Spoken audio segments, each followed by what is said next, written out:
Uh, All right, the box says that the Hangout on Air is live. So there we are.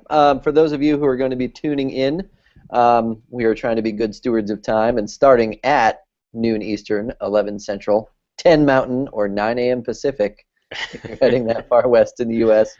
My name is Chris, and I'm with Young People's Ministries, which is part of the General Board of Discipleship in Nashville. And this morning, me and Jeremy Steele are hanging out a little bit. And Jeremy, I'd love you to introduce yourself a little bit, and then we'll just kind of dive into talking about this cool book you've got coming up.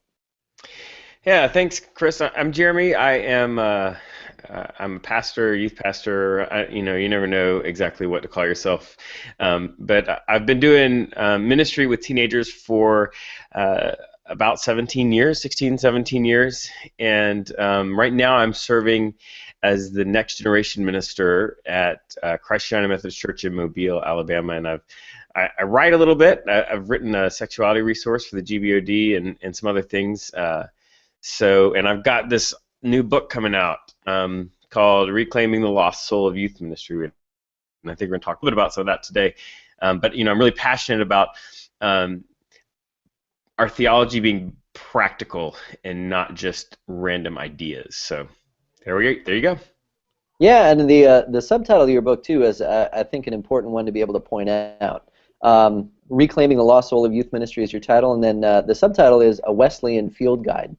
And so that's kind of where I'd like to start, because I do think that there's plenty of resources that are out there for youth leaders themselves. And in the title and also in the introduction, you sort of specifically mention that this is a Wesleyan resource. And you talk a lot about why Wesley matters for youth ministry in your introduction. So tell me, why does Wesley matter?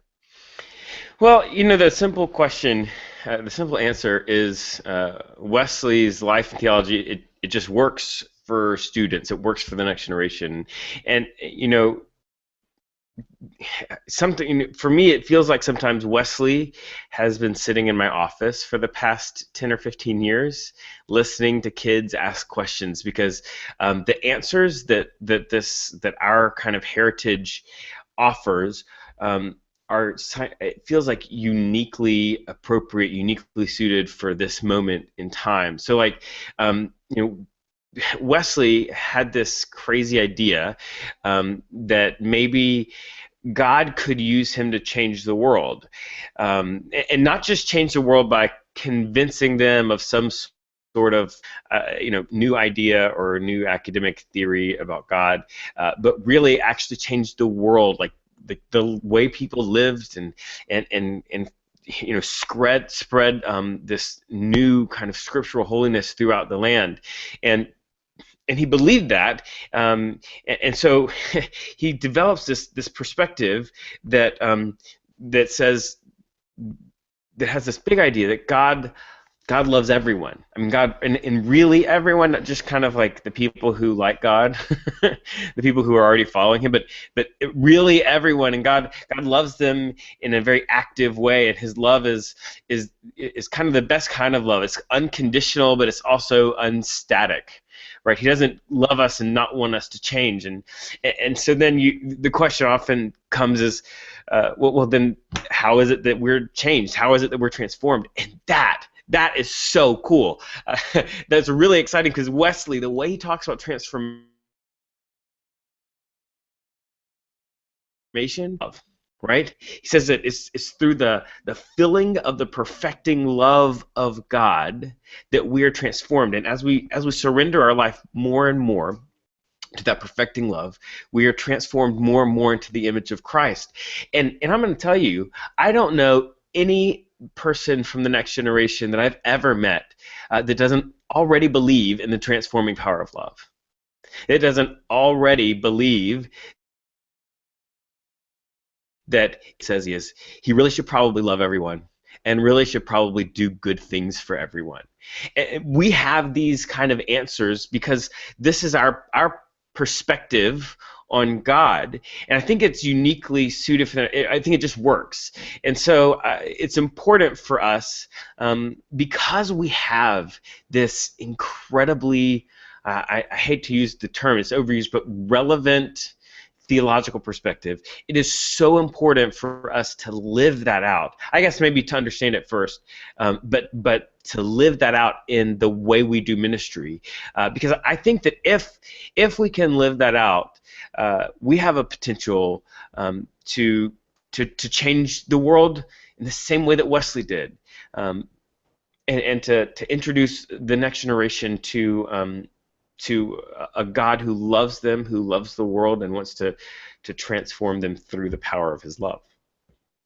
That made me think of a lot of different stuff, Jeremy. The understanding of it and the living of it, Right. I think, are the key piece. And for me, in your book, it really comes back to practical actions that not only we take in ministry, but then the young people that we call to become disciples. There's something they can do about it besides believe something Right. that they read, right? Yeah, that's really Action tied to key. belief, right? Yeah, that's really key. Because like ideas, they don't exist in a vacuum, and any sort of idea that we have has claims on our life. And so if we claim to believe something, then if we claim to believe something, it has implications for how we live, what we do. So that means that yeah, like you've heard 1,000 times. I can't tell you the number of times I've heard teenagers leverage the hypocrite word, right? Yes. Say one thing and do another. Theology is the same way, right? Believing one thing, but acting as if you don't believe that, or acting as if you believe something different. It's the same. It's the same thing. So let me pose this question then, because that to me also then brings up some different words that talk about faith and what we believe, right? Right. And grace is one of those words that I think is out there. Really, no matter what faith tradition you're a part of, when you're talking about faith, that word grace will come up a lot, and it is kind of one of those universal words for Christianity. So, when we're talking about acting on what we believe, when we talk about believing in grace, the first third of Reclaiming the Lost Soul of Youth Ministry talks about sort of Wesleyan concepts of grace. So could you talk a little bit about maybe how those Wesleyan concepts of grace are unique? Mm-hmm. Yeah, one of the things that, and you're right, grace is a kind of universal term, and the reason that the book starts there is because for Wesley, and for all of those who follow in the kind of streams that he first charted, grace is everything, right? All of the Christian life hangs on grace. So Wesley would say that God offers His grace to everyone, everywhere, all the time. And so grace, I guess, for definition, it's the unmerited favor of God, but that's not super useful all the time. Wesley was much more practical about that, and that's one of the things I love about him, is that he was always very practical in the ways that he talked and thought about things. And so grace for him, practically speaking, comes to us in three different forms. So you've got prevenient grace, which is the wooing form of God's grace, and this is the form of God's grace that Jesus is talking about when he says in the Sermon on the Mount that God causes the sun to rise on the evil and the good. That whether or not you're evil or good, you love God, you serve Him, you serve Buddha, God loves the whole world and He blesses them. There's this universal blessing. Another kind of attribute of that is this idea from Romans chapter 1, where it says that since the beginning of the world, God's qualities have been observable through what has been made, that God's been communicating to us through creation, through sunsets, through holding a baby in our arms, and so there's this idea of general revelation that God is actually speaking to everyone all the time. And then there is this kind of idea that God is also helping hold us back, the sort of Jiminy Cricket idea, right? That it doesn't matter where you go in the world, murder is always wrong, right? God has written some things into the fabric of reality, into the fabric of humanity, that is universal, and it's a form of His grace, because He doesn't want us to have to live in a world where the norm and the good, it's normal and okay to murder, right? That would be a horrible world to live in, and that's a blessing of God. It's God's wooing grace towards us. So that's a prevenient grace. Then there's the justifying grace of God, and for us, that's way bigger than just a single moment at which there's maybe some person giving an altar call and we go forward.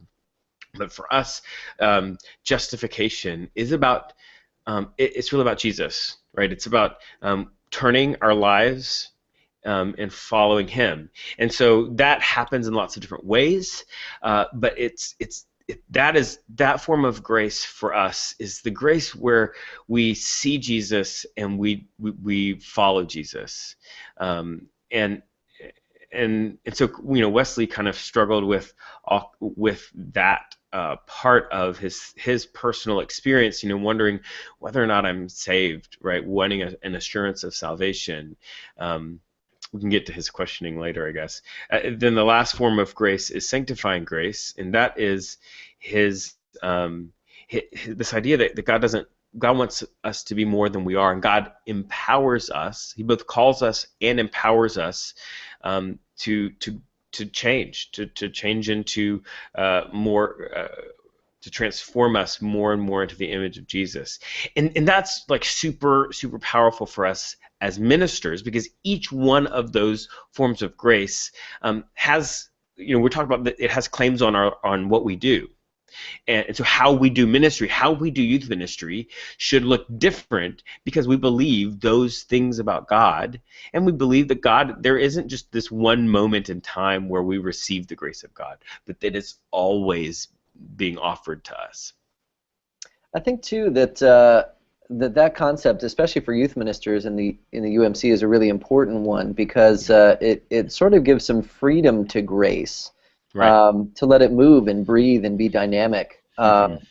and really in the relationships that we keep up, to act gracefully, right? Yes, absolutely. Because that's another big part of the relationship there, and it sort of untangles the ambiguousness of grace when we use it in that universal term, Yeah. to get into really some practical pieces that are important for us to be able to have. Specifically in the book, there was sort of a fun section on prevenient grace and lock-ins, and anybody that checks out the book, I'm sure will find that an interesting section. So tell me about that connection. Well, because lock-ins are of the devil. There's an argument to be made that lock-ins were designed by Satan. Okay, there is. Yes, I'm familiar with that argument. There's a reason why they are universally loathed by youth pastors. But kind of putting that aside, I use the lock-in as this kind of prototypical youth ministry outreach event. So, when we look at, so what I say in the book is all of our ministry needs to be seen through the lenses, through these Wesleyan lenses of grace, right? So though God is offering all of those to all of us at the same time, practically speaking, each of our different programs can be seen as primarily focusing on communicating one of those forms of grace, and so when we are doing these sort of big community outreach events where youth pastors are like, invite your friends, and they put stupid pictures of themselves with invite your friends over it on Instagram, right? When they're doing that, you're hoping that there's going to be people there that are not part of your community, maybe aren't part of any Christian community, and that means that the goal of that event then should be to communicate the prevenient grace of God. So, very practically speaking, if we're talking about universal blessing, right, the sun rising on the evil and the good, that means that this needs to be a positive event. it needs to be fun, and it needs to bless the people who are there. It doesn't need to be negative. It doesn't need to be shaming. It doesn't need to be guilt-inducing. That's important, because that means that when you're looking at games, when you're looking at activities for your outreach event, you're choosing the ones that have that very positive emotional response. Okay, so there are times all of the range of our emotions are appropriate to be expressed in worship and in ministry, but here we're looking for the positive blessing, the feeling, the sense of receiving God's blessing. And in those times, if we believe that God is speaking through all of creation, it also means that we are recognizing that in the setting, rather than trying to kind of have this insider spirituality. So we don't do Bible drills at these kind of events. Instead we say things like, I bet you know more about God than you think. Right? I bet that you have experienced God, even if you haven't ever been to church.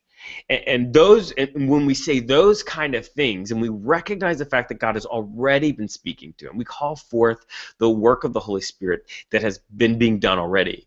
And so, we do that, and we try to, at the same time, so this kind of universal, like this preventing form of grace, we don't want to glorify things that are not moral. And that means, like, sometimes in choices in videos and illustrations, sometimes, and I've been at conferences where youth pastors have told this story about their life, and by the end of it you think, man, drinking is awesome, I want to get trashed, right? Because he tells a story, and who knows what the point is, but the story is just a really awesome story about how he was drunk one time. Right? But we don't want to choose that story, maybe ever. I feel like Noah told a lot of those stories too. That was like his thing. It was his go-to, like. You guys listen to the story. Yeah, so so there's very practical, living that out is in a very practical way, so that at the end of the event, students have really experienced what we believe is the prevenient grace of God. Also, because we're okay with the fact that we have this prevenient form of God, every time we have an event, we don't have to have an altar call, right? Mm-hmm. And that's okay. And we can be totally okay with that. That at some level, we can just have an event that is a prevenient grace event that doesn't have to save our whole city. Mm. Which is nice to be able to pay attention to as well, because I know the energy and the commitment that goes into those, sort of large-scale invitation-based events, right? Yeah. And hopefully it is then with the end in mind, where some relationships will be built, and that conversation gets to continue because of the prevenient grace that's there. Yeah, and that's part of our history as Wesleyans too. One of the interesting things to me is that a lot of the transformation, a lot of the kind of life change for Wesley happened in small group settings. There's a really great book. I wonder if I've got it here. Maybe. I don't know. I'm getting distracted. Too many books. I'm not really good at attention. So, there's a great book by Kevin Watson called The Class Meeting, where he talks about these smaller gatherings that happened. Really, the whole Wesleyan movement was centered around these. It turns out that, when you look at conversions that happened in the Wesleyan, the early Wesleyan movement, they didn't happen. It wasn't the standard thing that there was a really passionate sermon and an altar call. They happened in small groups. They happened in these 12, these 8 to 12 person groups of people who were all interested. That's where the conversion happened most often, because really we're calling people into this communal life. And so, when we just had our big kickoff event, and we had tons of teenagers here. We don't just not talk about God, right? But we grab them all together, and we tell them about, why do you have a big party at church? And our answer is, God likes to party. It's true, right? You know, God likes to party. He likes us enjoying each other and Him, and so prevenient grace is really kind of our message. Is one of our messages in relation to that. Is God likes to party, and He wants you to know that He loves you and He wants to bless you, and He's fun. And so then hopefully, like the next Sunday when they actually show up to church because they've never heard somebody say that God was fun. Mhm. Then they're in this community, right? Where we really see life change happen. The the fun observation is sort of a fun one to play around with, right? Because you look at where Hmm. Jesus' ministry started; it was at a party, That's right. That's you right. know. He Uh, he made really good wine, which is getting back to maybe this other the yeah, yeah. Noah. So along with this, I mean, along with the class meeting, along with the movement piece, one of the really, I think, challenging but also really beautiful part is just how many lay people that we have who are leading youth ministries. I'm a layperson myself. Absolutely. When I was leading my youth ministry in Colorado, it was without being ordained. And often, those folks are looking for resources that help them build ministry. Right. Um, I think this is one of the resources that can do it, especially for churches of all sizes, because you spend time talking about those small groups and those movements. Hmm. Now, even though you're at a large church, Right. you intentionally get small in that Absolutely. spirit of accountability, Christian conference, connection piece, right? Yeah. So in some ways, that might be a place that some of the smaller and medium-sized churches might actually have a leg up Absolutely. in terms of living into the sort of that early Wesley movement model. Absolutely. I think you're dead on with that. For us, when you're at a large church, you can do some really cool things just because you're big, and you can divide expensive things in a lot of by a lot of people. Um, but the problem is, the larger you are, the more there's this temptation to define success by the number at your big event, right? Sure, whatever it is that you're going to measure. Yes, the problem is, every youth pastor ever can tell you that the real life change happens in their office, at a coffee shop, in a small group setting with just them and a handful of students, or them and one student. That's where transformation happens, and so we've got to be careful when we measure success, and when we measure effectiveness, that we aren't just saying we had 8 million people at this event, because what Wesley knew, what we know, is that it's the small groups, class meetings, the bands, where the real life change happens, and because they can't hide from engaging with what God's doing. It's very easy if you've got a room with 100, 200, 300 kids in it, for kids to just sit back and be there and pay attention but not really engage. But when they're in my office and there is 6 kids and me, there's no hiding. It's very obvious if they're disengaged, and so they have to, so I think that's part of where the power is. I think we could even, apply that to a slightly wider scope than youth events, right? Like, I Oh, mean, absolutely. I've seen the same thing happen in worship, right? Mhm.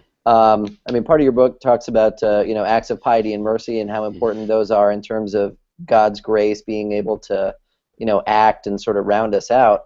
But, same sort of thing. If you've got 500 folks in worship, it's easier to tune out. Right. Well, even if there's 100 folks in worship, Oh yeah. you can tune out, as opposed to when you're, in a good, honest conversation with 6, 8 folks. And so that honesty and that is kind of refreshing with small groups of folks. Yeah, and Um, and I think that we have this model in the class meeting in the band from Wesley that is particularly fine-tuned towards transformation. right. Okay, so sometimes our small group ministries can be fine-tuned towards education, which is an okay thing to do. And so curriculum is really important and those kind of things. But for Wesley, it wasn't education that he was after, it was transformation. And so this class meeting model and the band model are small group ministries that are fine-tuned towards transformation. And I think that that means that we have a leg up in the Methodist Church and in all of the Wesleyan movements when we can follow that pattern, because most everyone else, their small groups are about education, and transformation is number two. Right? We want them to learn these principles, and then there's going to be some life application questions. I think the other piece of that, when you put transformation first, is you sort of take away some of the sequential nature of education practices that we go after, right? Like, there's a lot of talk about, you lay your foundation, and then you can add this, and then at this age you add this, and at this age you add this. Right. But one of the beautiful pieces is when you're going after transformation, God's grace doesn't act sequentially. Right. And neither do the things that you have to do, right? Like if you're going to do any of the means of grace that Wesley identifies and we sort of bat around, there's no particular order to them. Any of them can be genuinely transformational as long as you're active in it. Yeah. I'd like to just mention, I think the means of grace are probably the second biggest, like, holy cow, this is amazing for this generation, right? So, because like when you ask people, so for us, the means of grace are just like, how is it? Like, what are the things you do to grow closer to God? Right? Yeah. Really super nuts and bolts practical. And if you ask that in like every Sunday school class ever, you get pray, read the Bible, maybe go to Sunday school, so that would be conferencing, what I like to call community, worship maybe, communion if they're super theologically minded, right? Mm-hmm. But that's it, right? Those are the ones. That's one category of the means of grace. So Wesley, though, you can't read the Bible and look and say that's the only way you grow closer to God, right? Matthew chapter 25, Jesus is separating the sheep from the goats. He's shepherding those who he knows and are going to be with him forever, and the ones who doesn't and aren't. He doesn't say to the ones who he knows, come with me, we've spent hours and hours in prayer, and you have memorized the whole Bible. He doesn't say that at all, right? Which is, if you sat in our Sunday school classes, that's what you'd expect him to say. But he doesn't say that. He said, I was naked and you clothed me. I was hungry and you fed me. I was sick and in prison and you came to visit me. And so Wesley sees that and he says, there's this whole other category of the means of grace that he calls acts of mercy. Right. And you want to grow close to. So like I remember, like, it was 4 years ago, I was sitting with a girl in Starbucks who had stopped coming to church and instead was going to serve at the homeless shelter on Sunday mornings. And she said, I just feel God's presence there, and I feel like I'm growing closer to God by serving the homeless better than when I'm going to our worship service. And here's what's awesome. You know what I can say as a Wesleyan? Yes. Yes, you are. That is a means, just like Bible study, worship, and all those things are ways that we receive God's grace to grow closer to God, so is serving the homeless. And when I said that, she just kind of sat back. Like, she expected the pastor to be like, you got to go to church. But I said, you need to be involved in community, and if worship isn't working in your schedule right now, I understand that. But this is a valid way to grow closer to God. And man, what an awesome answer to be able to give to the next generation. Well, and a really liberating answer also, right? Yes, absolutely. And to go back to the practical piece, which we won't spend a lot of time on, but then you're measuring something else besides the number, right? Like, even if you had a huge number of folks involved in homeless ministry, that really shouldn't be what you measure. You're measuring that transformation, right? And you're freeing people to, find places that they connect and serve and learn as they go, right? Which is really a beautiful thing. That really goes to Wesley's reading of a lot of scripture, which I'd like to come back to a little bit. So, in your book, you talk a little bit about like the day-to-day tasks of youth ministry, right. Whether they be life-giving ones or not. like the church database we used was Shelby, which was like super duper old school. I started a group on Facebook called I Detest Using Shelby System Software. Anyone's welcome to join. It's, I bet there's like oh. a billion people in there. Um, but anyways, so there's a lot of day-to-day tasks that go with ministry, right? Yeah. And I think it's important, just like you state, to take time to consider links between theology, Wesley's history, and then reaching teens that are around today. So, why is it important to consider those links, between our history, the day-to-day things that we do, and the age that we're tasked with being in ministry with? Yeah, I think we all know the basics of the answer to that question, right? The students remember a lot of times what we do way more than what we say, Mm. right? They remember when you ask them what happened at youth group, they remember the game you played, but they may not remember your big point in your message. And that says to us that, you know, that those things are teaching something, okay? So our choice in our games, in exactly, like in our scheduling, all of those things carry with it a value that is being taught. And if they're going to remember those things at least as much as what we say, maybe more than what we say, then it is worth our time to take a step back and look at what we're doing, not just what we're saying, what we're doing in ministry, and ask the question, are we living out our theology, right? Are we putting into practice through our scheduling, through our games, through the focus of our small groups, through our Sunday school, whatever it is, are those things living out our perspective? Because, and again, I think I say this maybe too much, but I think our perspective is worth it. I think our perspective is uniquely suited for the next generation. It's not just some random thing. Like, you look at it and you say, wow, this connects. And so if we can focus on connecting our theology and our practice, I think that's super powerful, especially because our theology is so suited to this moment in time. So let me take that another level further, Okay? which has to do sort of with the idea that you call sacred questioning, Yeah. because I think that this sort of fits in there. Hmm. The process and the theology of being able to do sacred questioning seems important, and yet also seems really difficult to do.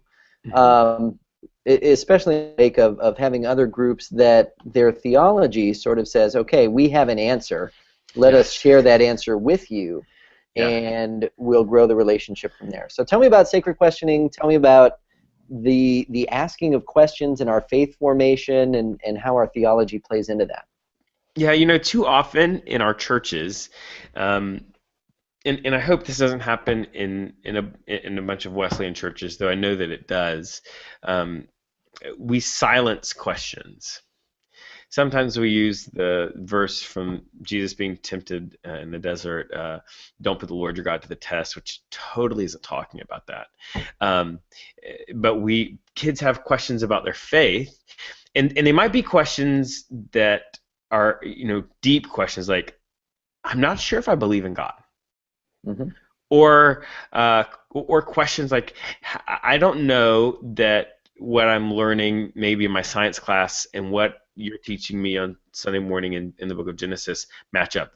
I'm having a problem with that, right? So we get big questions from teenagers, and then sometimes we silence them, and that's bad because questions are exciting moments, right? Questions demonstrate that they are engaging with, they're engaging critically with theology. They're engaging critically with their faith. And so questions are the outward expression, oftentimes, of transformation that's happening inside. And so what we need to do is, is maybe not apparent, because sometimes we want to answer the question, right? And that can be helpful only rarely, because answering the question, um, it gives them the quick fix, but doesn't give them the long-term solution. So a guy named Albert Outler, after Wesley a long time after Wesley had passed, looked at Wesley's life and he said, "Look, Wesley was a questioner, and this is true. Wesley was a big questioner. He was a brilliant man, probably one of the most intelligent minds of his time, and he questioned." I mean, until his later days, he had struggles with like this assurance of salvation. Like, am I really a Christian? Am I really saved? So he was a questioner. Albert Outler, this historian guy, looks at his life and says, like the way that Wesley processed questions was through what he called the quadrilateral: scripture, tradition, reason, and experience. And when we're talking about big questions of faith, the quadrilateral represents a method by which we can discern the voice of God and find answers to our questions. I'm not going to go into the whole quadrilateral here. You have to get the book. but what that means is when kids come up and ask us questions, we say, "Man, I love it when you ask me. I love when kids ask me questions.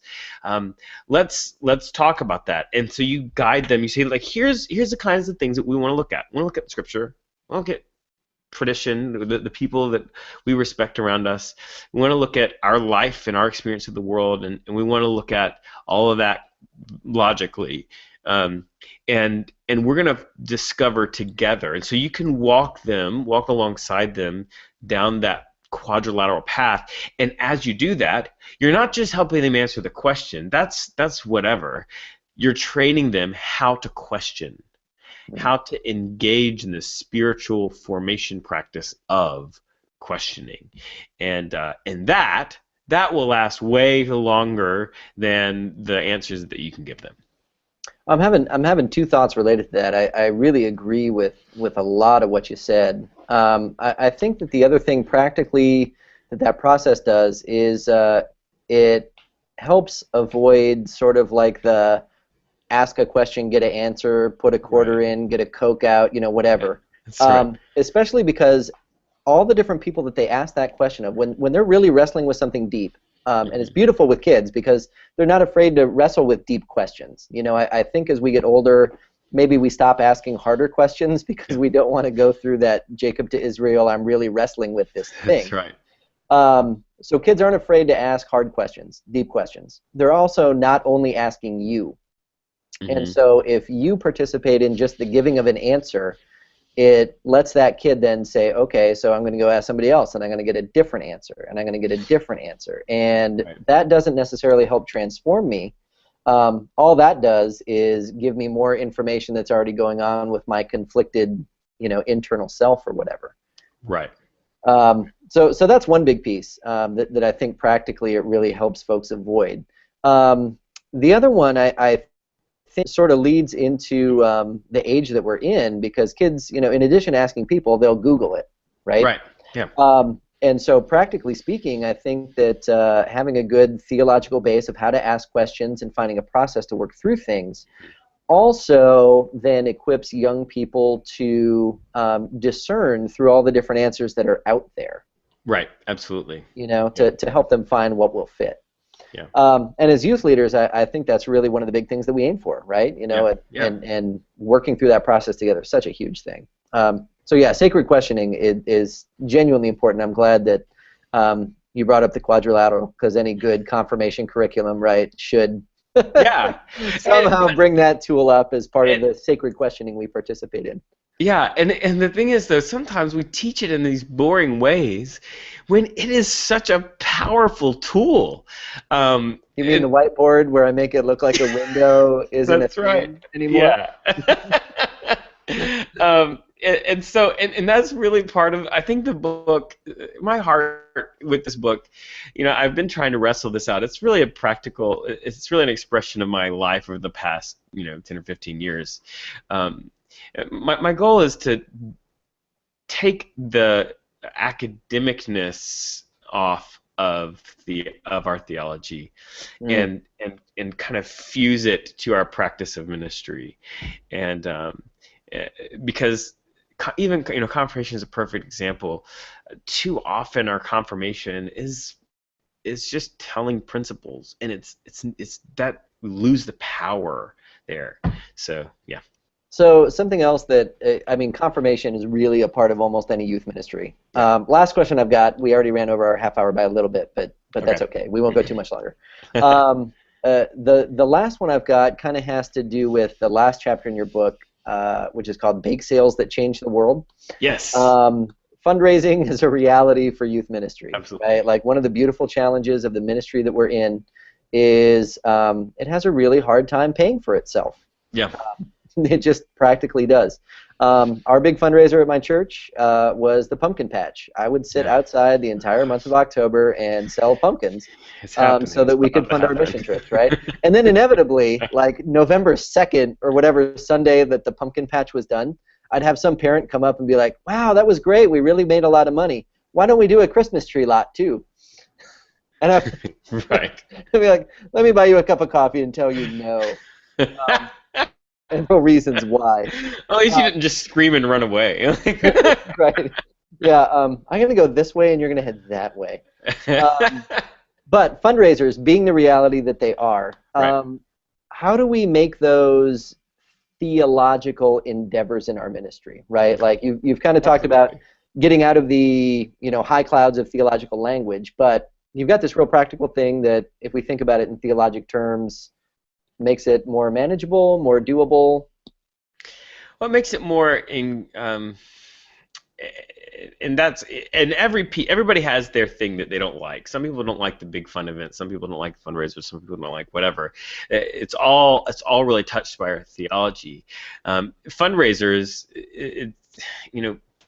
fundraisers sometimes can just we can tie them into our American individualistic culture, and just be like, you can work and you can pay for your own way, or whatever. It's all about you, and that just whatever. Maybe they'll come, maybe not, and so. But Wesley was not about that. We're not about that. We are not an individualistic, me-focused group. All of our theology is in the kind of opposite direction of that. Mm-hmm. Even the way we understand salvation is way bigger than just me at one moment saying some magical 4 sentences. So our fundraisers, when they're me-focused, they're just, we got to do this because we got to pay for something. But for us, what we find is when we take some of those fundraisers and we say, these are not about us. This fundraiser is going to go to buy as many nets for Imagine No Malaria as we possibly can. Man, huge. And then what happens when you take your fundraiser that is for you and say, okay, guys, we're going to do, I don't know, pumpkin patch, okay? Pumpkin patch. But 40% of this money, 50%, 60%, some percentage of this is going to go to our friend Raphael in Nigeria, who is helping people have clean drinking water, right? All of a sudden, the fundraiser is imbued with who we are as Wesleyans. It breaks out of this individualistic kind of like reinforcing our American culture, and kids get excited because it is one way that they can actually live into making big impacts in real issues in the world.